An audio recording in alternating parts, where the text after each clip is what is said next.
Welcome to the Fantasy Football Prophet Podcast, hosted by Craig Phillips and Jeff Torrey. Visit us at fantasyfootballprophet.com. And now your hosts, Craig and Jeff. Welcome everyone to the Fantasy Football Prophet Podcast. I'm Craig Phillips, joined as always by Jeff Torrey, and today we're going to do another edition of our Fantasy Trends episodes. Today we're going to talk about Davante Adams. Davante Adams. Now, obviously, lock him in, right? 1, 2, 3, whatever. Top 3 receiver every single week. I feel like I lock him into 1 or 2 every single week when I do ranks, right? It's just what you do. Davante Adams, you don't even think twice. You throw him out there. But should we?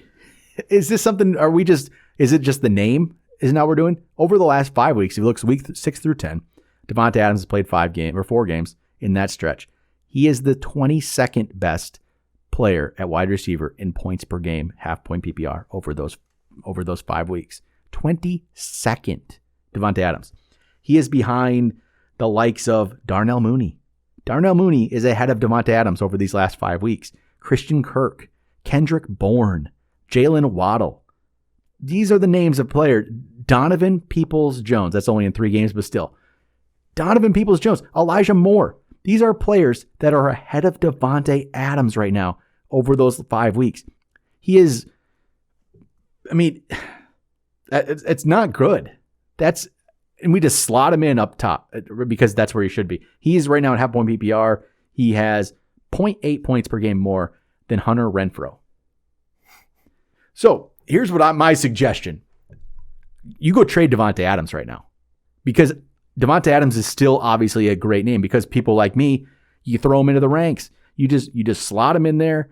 Number 1, number 2, every single time. You don't think twice. Let's see here. I'm going to pull up Fantasy Pros right now. Where is he? Oh, look at that. Davante Adams, number 2. Number 2 for this week. The matchup's not terrible. It's pretty solid. But still, it's on the road. It's at Minnesota. Minnesota maybe has not been that great, but it's still Minnesota. It's a division game. Minnesota, Green Bay. It's never an easy matchup. But I think you can trade Davante Adams and get quite a bit of value for him right now.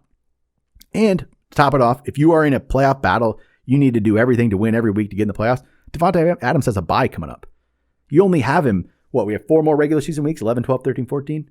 One of those, Davante Adams, won't even be there for you already. Yeah, and the other one of the middle ones, he's playing the Rams. Yeah. So he's going to pick Jalen Ramsey as a guy that's covering him. Yes. And let's be honest, too, the difference in last year, which he was a beast, can't take anything away from him. He's an unbelievable player.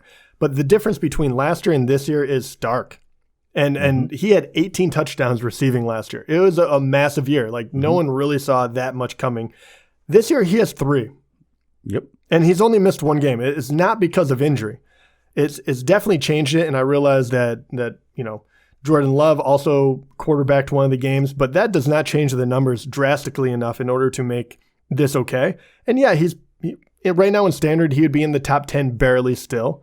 So he's going to have not only the rank, not only the name, not only everyone else clamoring saying, oh, this guy is going to be good down the stretch, which maybe he will, but the amount you can get for him, yes. And if you go after the right people, you can fill out your roster and you can get a squad that is worth winning the title rather than holding on to one guy that is right now, I don't want to say replaceable, but right now he is very, very, he could end up being very average in playoff time. And yes, he has a few games that were pretty decent, but like we said, getting into the playoffs, Los Angeles and a bye, that's pretty brutal. And then, he doesn't have good matchups like week 15, week 16 at Baltimore, Cleveland. And then if you play in week 17, you finish out in Minnesota, which is a nice, a nice game to have. But I don't always love late December in Green Bay. No, and I would love to put that against him, but we know that he's played in it. That shouldn't mess with him, but it's just one more notch against him. This has turned into a very run-heavy team, and maybe it's a lot more. And it's been a lot. Aaron Jones is out for a couple of weeks. They're still going to go to A.J. Dillon, I feel like, but they've changed the way they're doing things a little bit. And I could even see a scenario where you keep Davante Adams for this weekend. He probably has a decent game against Minnesota. Then you trade him if your deadline's next week, because you get the Rams and you got to buy. We have 2 weeks where you might not get much use out of him. Yes, and Chicago, which I realize they don't match up all that well against the pass, but they already played them in week 6, and he was 4 for 5 for 89.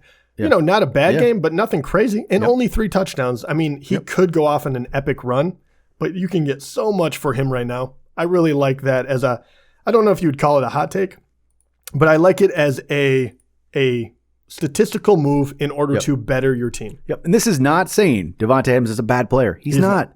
And he's probably going to be good for the most part. But especially if you're in a playoff run and you need these every single win you can get, it's probably not a bad move. Maybe if you're locked in, you're 9-1, 8-2, you're going to be in. Maybe you just hold off. Like, I don't need to make a move. That's fine. I'm not saying to make a move necessarily.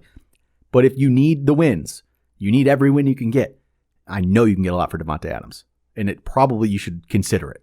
I would agree. If you're fighting to get into the playoffs, I think this is the move to get you there. Yeah, I really think you should look at it and see what you can get from him, because I think you can get a pretty good receiver and you can get a running back sometimes. Like, maybe, I don't know, top of the line running back, but maybe a Michael Carter and a top receiver. Yeah. There you go.